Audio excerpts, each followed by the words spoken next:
Taas po ang kamay na may mga photo love. Usong-uso po yan.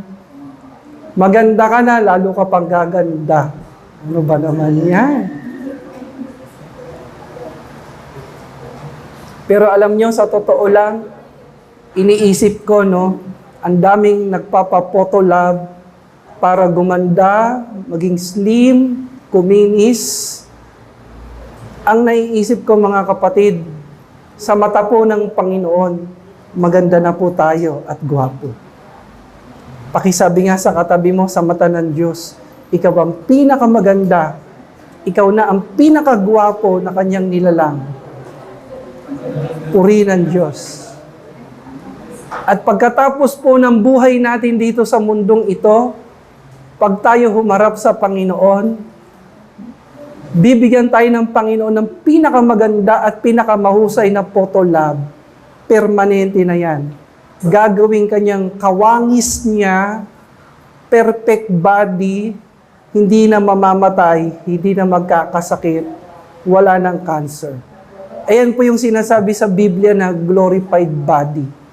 Yan yung totoong photo lab ng ating Panginoon. Excited po tayo dyan. Kaya sabi sa inyo, lahat ng ginagawa po natin, i-reward yan ng ating Panginoong Diyos. Palakpakan po natin ang Panginoon. Pakisabi nga sa katabi mo ng malakas, don't stop. Don't stop. Huwag kang titigil. Huwag kang hihinto. Huwag kang mag-iisip na mag-retire, mag-quit. Don't stop. If you are doing something that glorifies the name of the Lord, if you are doing something that pleases to His name, Hashem, pakisabi po Hashem. Ang Hashem po ay Hebrew name ito ng Yahweh. Kahit po yung Prime Minister ng Israel, tinatawag niyang Hashem ang Diyos. Na ang ibig sabihin niyan, the name, God of Abraham, Isaac, and Jacob. The guardian of Israel, Hashem, is with us, sabi nung Prime Minister ng Israel, dahil meron po silang digmaan na kinakaharap ngayon. Kung may ginagawa po tayo na nagbibigay ng kapurihan sa pangalan ng Panginoon, kung may mga ginagawa po tayo ngayon na nakapagpapasaya sa Diyos, pakisabi sa katabi mo, wag mo yan ititigil. Wag mo yan ihinto. Kahit walang nakakakita sa iyo, kahit walang nakaka-appreciate sa iyo, kahit walang nagbibigay sa iyo ng appreciation card, oy, ang galing mo maglingkod. Huwag kang titigil. Kahit sa tingin mo parang walang nangyayari. Kahit parang sa tingin mo wala namang nangyayari sa ginagawa ko, huwag kang titigil. Huwag kang titigil. Don't stop.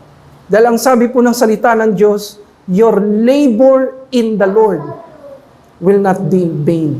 Sabi po sa Tagalog, lahat ng pagpapagal mo, lahat ng sakripisyo mo, lahat ng ginagawa mo para sa Diyos, lahat yan, i-reward yan ng Panginoon. Kung naniniwala po kayo dyan, purihin natin ang Panginoon sa araw na ito.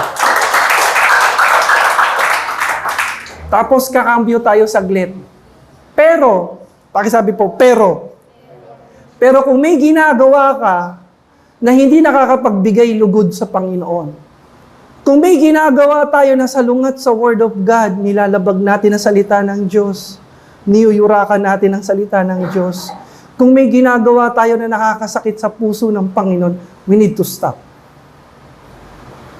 Right now. We need to stop immediately, ASAP.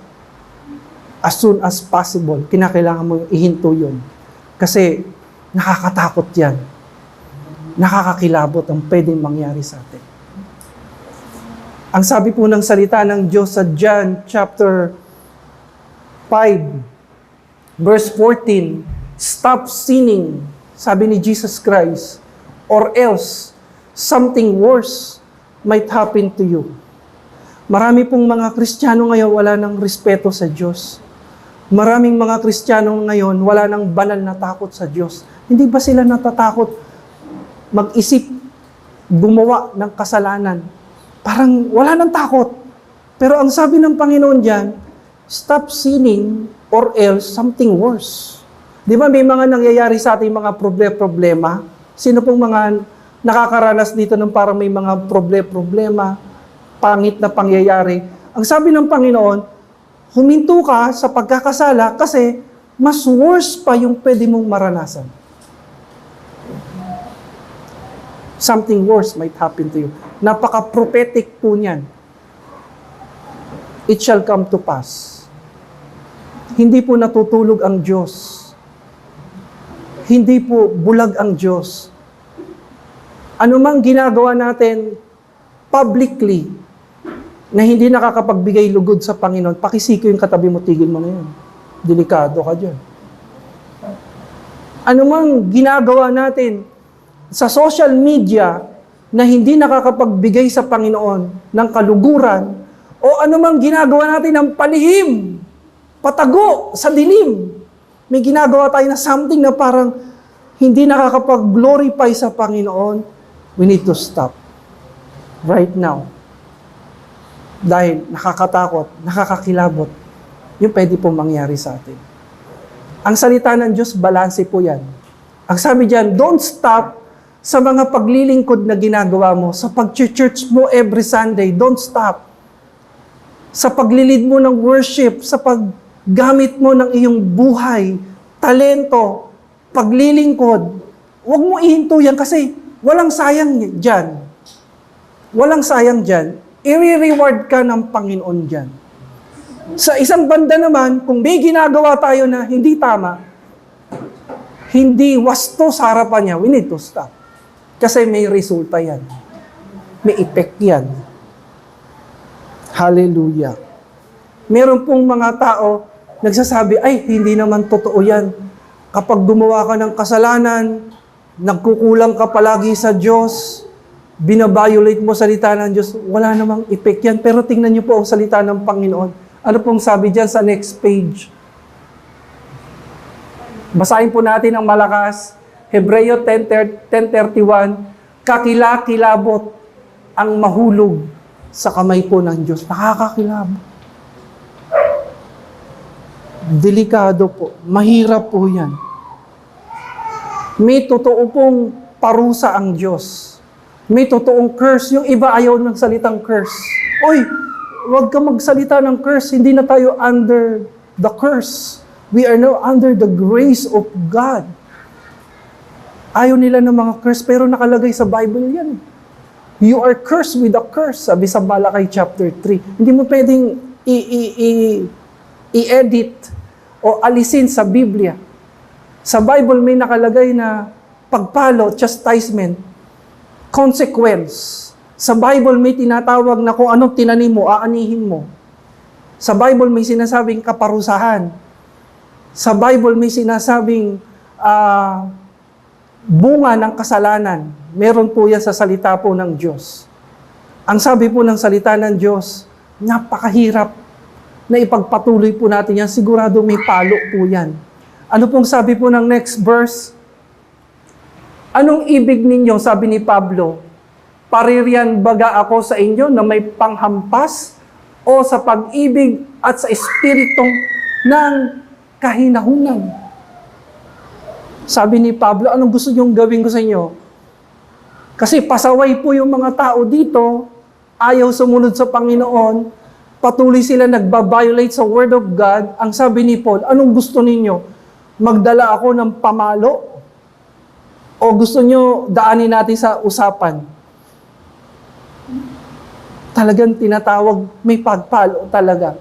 Naalala ko po, nung kabataang pastor ko po sa Maynila, ginagawa po namin niya sa mga nagkakasala sa church. Ginagawa po talaga namin. Hindi na po namin ginagawa yan dahil matanda na kami at saka iba na ang sitwasyon ngayon. Pero nung panahon ng kabataan namin, pag may mga kabataan na balitaan kami, naglalasing, nagwawalwal, Talagang pinapalo talaga yan. May coordination sa mga magulang, sa parents, kasi hindi madisiplina ng parents, kaya ipapasa sa amin, Pastor, kayo na pong bahala dyan. Talagang pinapalo. Naalala ko po, ginagawa po namin, nilalagyan po yan ng planggana, dahil ipapasukan namin lahat ng mga masamang espiritu na bumabalot sa katawan niya, kaya siya na-addict sa mga bisyo. No po, naka-blindfold po yan. Pagkatapos meron po kaming military belt. Noong araw po, mga kabataan kami.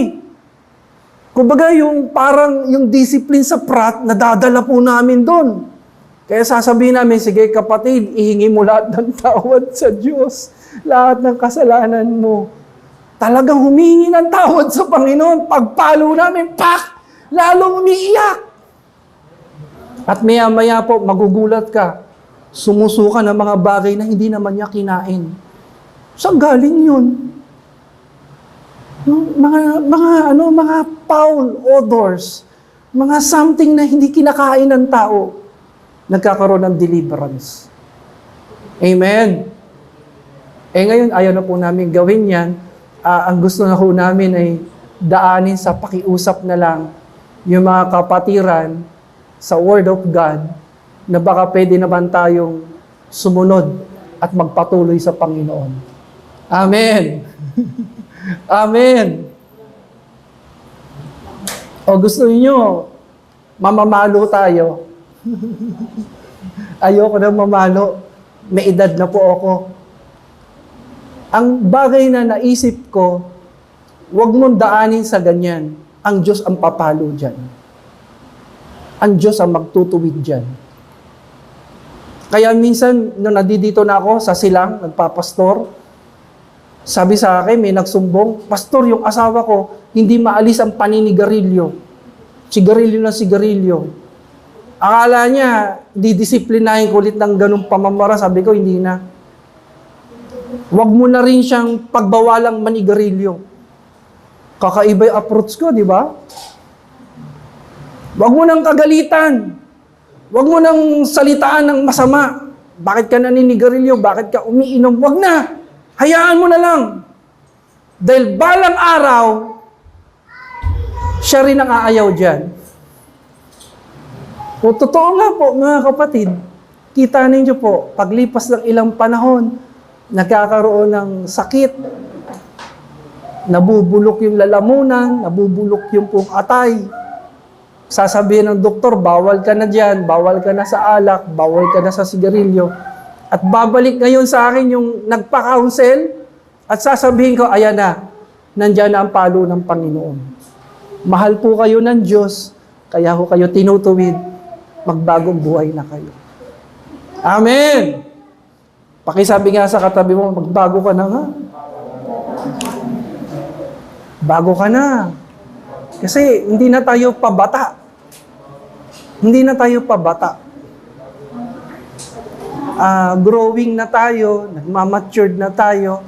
Dapat sa mga ganyang bagay, tapos na tayo dyan. Tapos na tayo sa mga bagay na ganyan. Tama po, mga kapatid. Palakpakan po natin ang Panginoon. Meron pong isang simbahan po ang nasunog. Napanood niyo po ba yan? Sa YouTube. I-research niyo yan. May isang simbahan sa Amerika, 160 years old church. Nasunog po sa Amerika. Paano po yan nasunog? Paulan ang langit ng apoy. Nasunog. May kidlat po na bumaba sa church nila at natupok ang church. Grabe po nangyari dyan. I-research niyo po yan. Nag-iiyakan yung mga tao kasi matandang simbahan. Tapos ganyan ang nangyari. According sa mga marites na nabasa ko, nangyari daw yon dahil sa nagkataon lang. Nagkataon lang. Pwede naman, di ba? May kidlat talaga nagkataon, tumama doon. May mga nagsasabi naman na trials lang yan. trials. May mga nagsasabi naman na baka gusto ni Lord bagong building, kaya tinupok na. May mga nagsasabi naman, merciful pa rin si Lord kasi walang taong nadamay. Walang tao nung nangyari yan. May mga nagsasabi naman na yung church po na yan, may mga binabiolate na sila sa Word of God. Yung mga bawal sa Word of God, yung mga kasuklam-suklam sa salita ng Diyos, yung mga ayaw ng Panginoon, ngayon pwede na po sa church na yan. Pwede na ang mga kasalanan sa church na yan. Kaya daw yan tinupok. Well, ano po ba ang stand ko dyan? Ano ba paniniwalaan ko? Hindi ko po alam. Diyos lang po ang nakakaalam at yung mga tao sa lugar na yan. Amen? Amen po? Hindi ko po alam. Pero meron akong alam na totoong nangyari sa Biblia. Ang sabi po dito ng Numbers 16:35, ito po totoong nangyari. Pakisabi nga sa katabi mo, huwag kang pasaway. Huwag kang pasaway. Marami pong pasaway dito sa panahon ni Moses. Maraming pasaway sa panahon ni Moses. Sa Numbers chapter 16, ang daming pasaway. Ang ginawa ng mga tao dyan, hindi naman sila ang nakatalaga na gumamit ng insenso sa altar ni Yahweh. Pero ang ginawa nila, nangahas po sila because of rebellion, dahil galit sila sa church, galit sila kay Moses, galit sila sa Diyos. Ang sabi po dyan, nung ginawa nila yung insenso, inalay nila sa Panginoon, ay talagang may bumaba ng apoy, sinunog po sila. Basahin natin ng saglit, sabay-sabay po nating basahin. Louder please. And fire came forth from the Lord. Kanino galing yung fire? From the Lord, mismo sa Diyos. Sa napanood natin sa YouTube, hindi natin alam kung galing ba sa Diyos, sa diablo, o dahil lang sa nature. Pero ito, galing talaga sa Diyos. Ang sabi, and fire came forth from the Lord and consumed the 250 men who were offering the incense. Biruin mo, nag-aalay sila ng insenso. Nagalit ang Diyos because of their rebellion. Nagalit ang Diyos because of their attitude. Nagalit ang Diyos sa kanilang mga pamumuhay. Instead, i-bless sila, they were cursed. They were cursed. Nakakatakot yan. Pero may magandang nangyari sa Biblia, sa Acts chapter 2, hindi na po natin babasahin, dahil nakalulugod sa Diyos yung kanilang awit. Masaya ang Panginoon sa kanilang mga pagtitipon, nakakapaggaan sa loob ng Diyos yung kanilang mga dasal. Ang bumaba sa kanila, apoy na galing sa banal na spirito na hindi nakakasunog. Nagets nyo? The Holy Spirit came upon them like a fire, ang sabi ng Bible, and they were empowered. Yan po gusto nating mangyari. They were empowered. Nababalot sila ng fear, anxieties, depression, takot, pero nung bumaba ang Holy Spirit katulad ng apoy, they were empowered, delivered, transformed. Yan yung gusto natin. Amen! Anong gusto niyo? Apoy ng pagpapala o apoy ng kaparusahan? Apoy ng pagpapala tayo. Amen! Palakpakan natin ang Panginoon. Ang sabi po dyan, next po, Ananias and Sapphira. Basahin nyo na lang po yung Acts chapter 5, verse 1 to 11. Yung church po dyan, pag nakita mo, bagong tayo, pero tinuturuan sila ng Diyos, rumispeto sa Diyos. May tinuturo dyan ang Panginoon. Tinuturuan silang gumalang, tinuturuan silang magbigay ng honor, reverence sa Panginoon. May mag-asawa dyan, ang pangalan, Ananias and Sapphira. Ang sabi nila sa church, sa mga leaders, magdo-donate po kami Yung pagbibilhan po namin ng bukid po namin, idodonate na po namin sa gawain ng Diyos. Ano pong nangyari, sabi ng Bible? Nag-usap yung mag-asawa. Sabi ng mag-asawa, siguro, nang hinayang sila, sabi nila, naku, kung idodonate natin lahat ito, sayang naman. Kaya, lihim po nila, secretly, nag-usap sila na, huwag kang maingay ha, ito lang ibibigay natin. Kalahati lang. Yung kalahati atin. Alam mo, nagalit ang Diyos. Ang sabi ni Peter, hindi kayo nagsinungaling sa akin. Hindi kayo nagsisinungaling sa tao. Sa Diyos kayo nagsinungaling. Bakit nyo kailangan gawin yan? Hindi naman hinihingi sa iyo ng church. Hindi naman hinihingi sa inyo ng gawain ng Panginoon na mag-volunteer kayo at i-donate nyo lahat ng mapagbilan ng inyong lupain. Kayo nagsabi niyan. Bakit kinakailangan nyo pa maglihim, magsinungaling? Sabi ni Peter, galit na galit si Peter, hindi kayo nagsinungaling sa akin, sa Diyos kayo nagsinungaling. Alam mo, nangyari sa Bible, pag binasa mo yung pangyayaring yan, nakakatakot yan. Immediately po, biglang natumba tapos namatay. Hindi na po nagising. Mag-asawa po yan, talagang patay. Kakatakot. Amen. Sabi po ng iba, hindi na mangyayari yan. Sino ka para magsalita na hindi na mangyayari yan? Ikaw ba ang Diyos? Kontrolado mo ba isip ng Diyos? Hindi po. Sa church po ng tatay ko, binabato po nila yung church. Ginugulo nila yung gawain ng Panginoon. Hindi nila nire-respect. Ano pong nangyari? Nung dadamputin po yung bato, pagyuko ng tao, hindi na ho nakatayo. Pwede po bang mangyari yan? Yes, pwede. Kung gugustuhin po ng Diyos, pwede po mangyari yan. Hindi natin pwedeng diktahan ng Panginoon. No, pwedeng mamatay po yung ibang bagay sa buhay natin kapag sinasalbahin ng tao ang Diyos, kapag dinadaya ng tao ang Diyos, pwede ang mamatay sa kanya yung kanyang negosyo. Pwede. Pwede ang mamatay sa kanya yung kabuhayan niya. Pwede po. Pero isang bagay po ang maganda, kung tayo po ay susunod sa Panginoon, lalo niya po tayong pagpapalain. Yung mga namamatay po sa buhay natin, kayang-kayang i-resurrect ng Panginoon, buhay ng Panginoon, at i-revive ng Panginoon. Sa kanyang kapurihan, palakpakan po natin ang Diyos. Kaya, nung nagtatayo po tayo ng church, sobrang ingat natin kasi hindi po basta-basta pagtatayo ng church. Akala ng iba, pag marunong ka, magaling ka, may pera ka, pwede ka na magtayo. Hindi po. Ano po yan? Ang sabi po ng mga matatandang bishop, kinakailangan yan ipanganak sa puso ng Diyos. Yung talagang itatayo mo siya ng hindi out of rebellion, hindi out of laman. Na, sige, tayo ng church. Tayo naman. Yung parang may galit ka, may puot ka.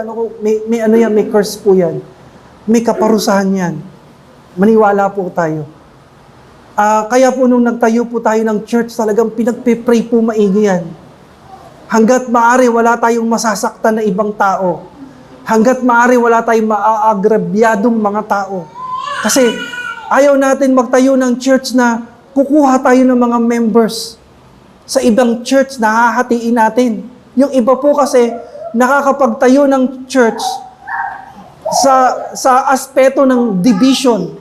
No? I-divide yung church, tapos mabubuo. Ayaw natin ng ganun. Ayaw po natin ng ganun. May ano po yung may balik po yun. May balik po yun. Kaya nung nagtayo po tayo ng church, pinag-pray po natin maigi yan, talagang ang hinanap natin mga unbelievers, backsliders, mga tao na naghahanap ng transformation, mga tao na naghahanap ng pagpapala ng Diyos. Dahil gusto natin makapagbigay kalugaran sa ating Panginoon. Hallelujah. Ang sabi po ng 1 Corinthians 15:58, ito po yung teksto po natin, magsisimula na po tayo. Basta ay hindi pa po, matatapos na po ako. Sabi ng iba, Simula pa lang pala to. As we end, ang ating pong teksto po ngayon, 1 Corinthians 15:58, isigaw po natin para magising po lahat ng tulog. Kaya nga, mga minamahal, kung kapatid, magpakatatag kayo at huwag matinag. Maging masipag kayo sa paglilingkod sa Panginoon. Dahil alam ninyong hindi masasayang ang inyong paghihirap para sa Kanya. Sabi, maging masipag ka, magpakatatag ka, huwag kang matitinag. Alam niyo po, galing po ako kanina sa church natin sa Taytay, napakasipag ng mga kapatiran doon. Sobrang sipag. Punong-puno po yung church po natin sa lugar na yun. Hindi ka pwedeng magtaas masyado ng kamay. Kasi pag nagtaas ka at pumalakpak ka ng malakas, sa sobrang siksikan, nagkakatamaan. Pero ang saya. Ang saya. Amen. Pakisabi sa katabi mo, sipag tayo. Magsipag tayo. Para sa Panginoon. Kasi hindi natin alam kung kailan na lang po matitira. Hindi natin alam kung kailan na lang tayo mabubuhay sa mundong ito. Amen? Ipagsipag mo na yan. Ipagamit natin yan sa Panginoon. Maging matatag po tayo palagi. Alam ko, ang daming pagsubok, ang daming mga trials, but we need to be strong. Kinakailangan tayo maging matatag palagi. Hindi po tayo magpatalo, hindi po tayo pwedeng bumigay. Ang sabi po ni Doc Lisa, hindi po si Sister Lisa, kabangis na kapatiran natin. Ang sabi po ni Doc Lisa, maging matatag at matapang ka anumang pagsubok ang dumating sa buhay mo. Dahil ang Diyos ay laging nandyan sa tabi mo kaagapay at hindi Kanya pinababayaan. Pakisabi sa katabi mo, maging matatag ka. Maging matatag ka lagi. Maging matatag ka. Bakit ka kinakailangan maging matatag? Ang sabi ng Jeremiah 29:11, maganda plano ng Diyos sa iyo. For I know the plans I have for you, declares the Lord. Plans to prosper you and not to harm you. Plans to give you hope and a future. Pakisabi nga sa sarili mo, maganda plano ng Diyos sa buhay ko. Ano mang nangyari sa akin, ano mang pinagdaanan ko, may magandang plano ang Diyos sa buhay ko. Maganda layunin ng Diyos sa buhay ko. Kaya anumang pagsubok, anumang trials, magpapakatatag ako. Dahil kasama ko ang Diyos. Hindi niya ako pababayaan. Hindi niya ako iiwan. Ano ang plano ng Diyos? Hindi plano po ng Diyos na lahat tayo yayaman ng todo-todo. Tandaan natin yan. Hindi lahat yayaman. Pero plano ng Diyos, pagpalain tayo. Hindi tayo magkulang. Hindi tayo maghirap. Hindi tayo mamalimos. Hindi tayo, alam mo yon, yung parang halos wala nang makain. Plano po ng Diyos, may daily bread tayo. Plano ng Diyos, nakakaraos tayo sa araw-araw. Plano ng Diyos, hindi po tayo nagkukulang. Palakpakan po natin ang Panginoon. Purihin po natin ang Panginoon. Sumigaw tayo ng hallelujah! Praise the Lord! Ngayon, yung pagyaman na yan, uulitin ko, calling po yan. Calling yan. Tanungin mo yung katabi mo, may calling ka ba, yumaman? Baka. Ibabalance lang natin yung aral. Kasi may mga nagtuturo, lahat daw ng Kristiyano magiging milyonaryo. Parang hindi siya practical, hindi siya logical. Kasi kung lahat ng Kristiyano yayaman at magiging milyonaryo, ang daming tapat na Kristiyano hanggang ngayon. Sapat-sapat lang. Pero naniniwala po ako, sabi ng Biblia, may mga tinawag ang Diyos para yumaman ng todo-todo. Pakisabi nga ng malakas sa katabi mo, baka ikaw yun. Baka ikaw na yun. Pakisabi po, bakit po? Bakit ka payayamanin ng Diyos? Because of your calling. Ang calling mo, kaya ka payayamanin ng Diyos para isupport mo yung pangangaral ng salita ng Diyos. Malapit na pong dumating ang Panginoon. Maniwala ka, malapit na dumating ang Panginoon. Meron pong mga nagpipray sa Israel. Sabi po nung isang pastor, nagpipray siya na, di ba yung kainitan? Sana daw tulungan ng mga Western countries ang Israel para sa pakikipaggera. Sabi ko, huwag kayong magpipray ng ganyan. Kasi pag ganyan ang mangyari, yung mga Arab countries, papalag din yan. At doon sisibol ang World War III. Hindi nyo alam ang hinihingi ninyo. Matinding krisis sa langis ang mangyayari dyan. Pang nangyari yan. Pero may nakalagay sa Biblia, sa Book of Revelation, may nakalagay sa Bible, na kapag ganun na nangyari, malapit lang dumating ang Panginoon. Sa Biblia po, nakalagay na ang Israel, ang bayan ng Diyos, kapag yan ay pinagtulungan at bugbog na, wala nang magagawa. Ang sabi ng Biblia sa Revelation, doon nila tatawagin ang Mesaya.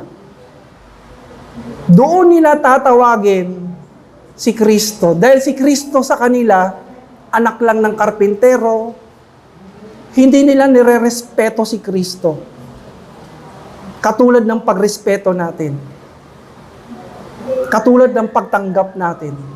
Kaya sabi nga ng mga apostol, tayong mga Kristiyanong kumikilala kay Kristo, ang mga tunay na bayan ng Diyos. Naging mga anak tayo ni Abraham dahil kay Kristo, sabi ng Biblia. Tandaan mo yan.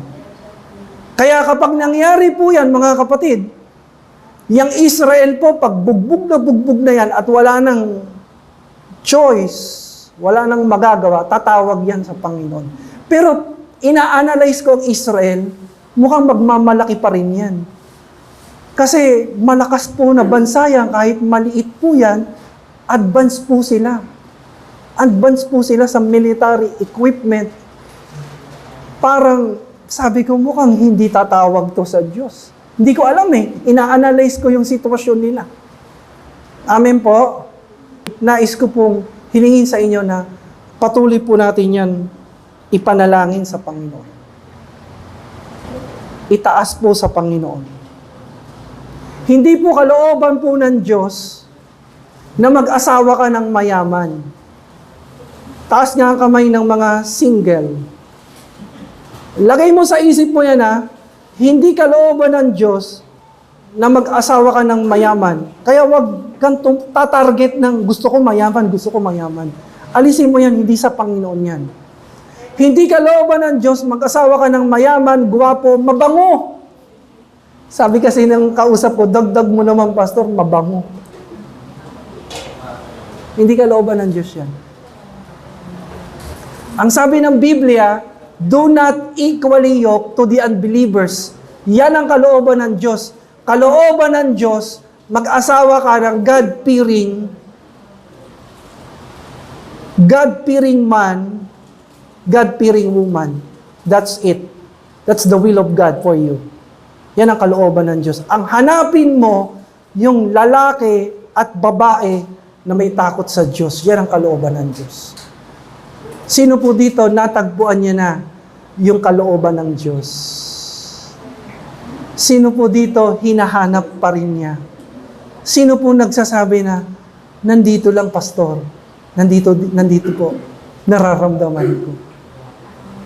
Hallelujah. Hallelujah. Now, pwede rin naman mag-asawa ka ng mayaman kung yan ang calling sa'yo ng Panginoon. Katulad nitong babaeng ito. Pakisabi, Esther. Baka may calling ka maging Esther. Yung ang buhay mo para bang katulad ni Esther, alipin, mahirap. Pero may calling siya na makapag-asawa ng mayamang tao. Yun ang calling niya. Bakit? Kasi para maging pagpapala. Para makapagligtas ng mga tao, ng kanyang mga kababayan. Pakisabi sa katabi mo, baka ikaw si Esther. Baka may calling ka. Magulat na lang kami. Pakilala mo sa amin, eto na po, pastor, ang aking mapapangasawa. Wow, hallelujah. Kaya po yan binigay sa akin ni Lord para makapag-support ako sa gawain ng Diyos. Amen. Sino po naniniwalang malapit nang dumating ang Panginoon? Malapit na yan, kaya huwag kang mawawala sa church. Huwag kang magbabackslide. Ito po ang mga prayers ng mga matatandang pastor. Bago dumating ang Panginoon, kailangan ng gospel proclamation.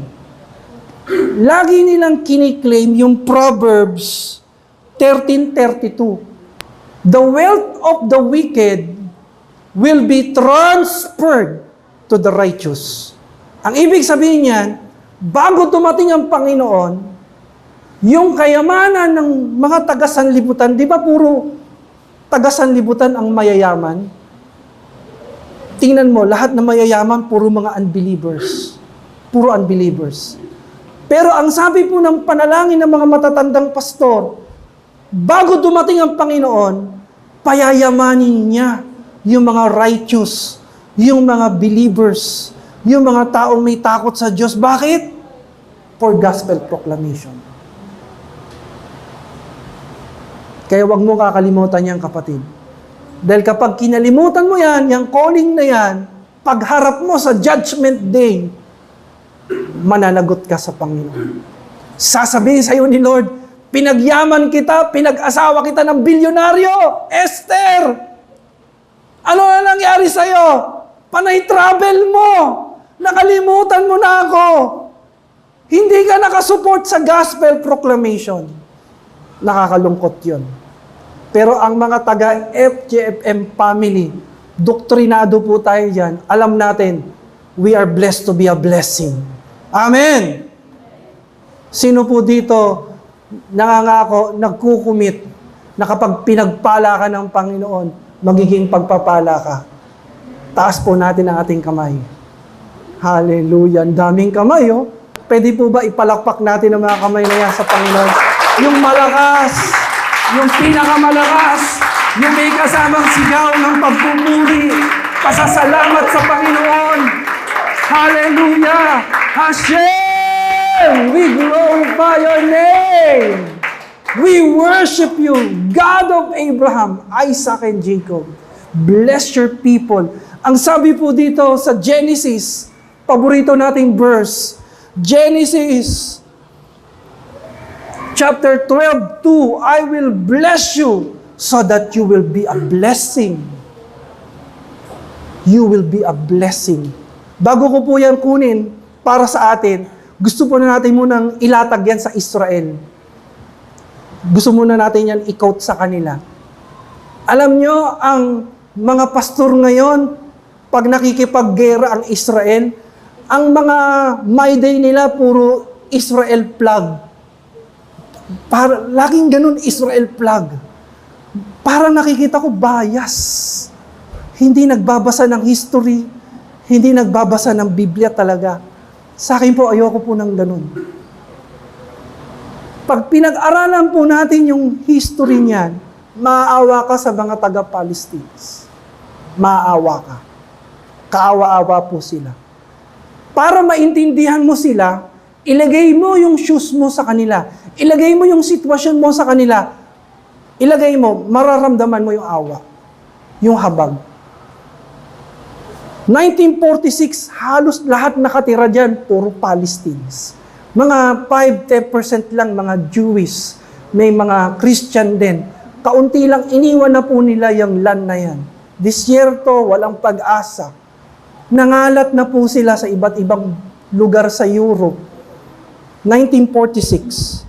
1947, because of persecution sa kanila,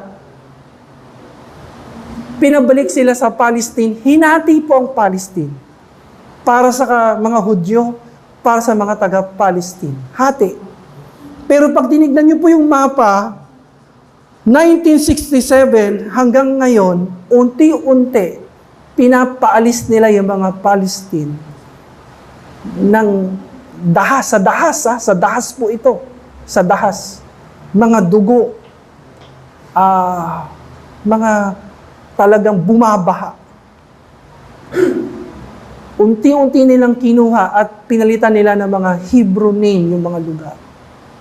Kung ikaw taga-Palestine, anong mararamdaman mo? Pinatay yung lolo mo, lola mo, magulang mo, mga kapatid mo. Gantihan na lang po nangyayari dyan. Gaganti Israel, gaganti ang Palestine. Ang mga Kristiyano naman, Israel! Go Israel! Sa akin po, mananalangin ako ng kapayapaan para sa Palestine at para sa Israel. Yan po prayer ko. Tanggapin nila pareha si Jesus Christ, si Yeshua, ang totoong Misaya, ang Panginoong Hesukristo. Tanggapin ng Palestine si Kristo, tanggapin ng Israel si Kristo, mag-bow down sila kay Kristo sa ating Panginoon. Amen? At sundin nila ang mga salita ng Panginoong Hesus. Ang sabi ng Panginoong Hesus, love your enemies. Bless your enemies. Be a blessing. Israel, you are so much blessed by God. Financially, materially, you are so much blessed by God. And the Lord is telling you, you are blessed. And be a blessing. Be a blessing to your enemies. And God will be glorified. God will be exalted. Instead, parusahan mo mga kaaway mo, binigyan mo sila ng space, binigyan mo sila ng freedom, binigyan mo sila ng pagkain, and God will be glorified. Palakpakan po natin ang Panginoon. Sa atin naman po, sa atin, sobra na rin tayo pinagpala ng Panginoon. Sobra-sobra ka na pinagpala. At dahil sa pinagpala ka ng Diyos, ipaglikod mo sa Diyos ang buhay mo, ipagamit mo sa Panginoon ang lahat ng meron ka para sa Diyos. Hallelujah.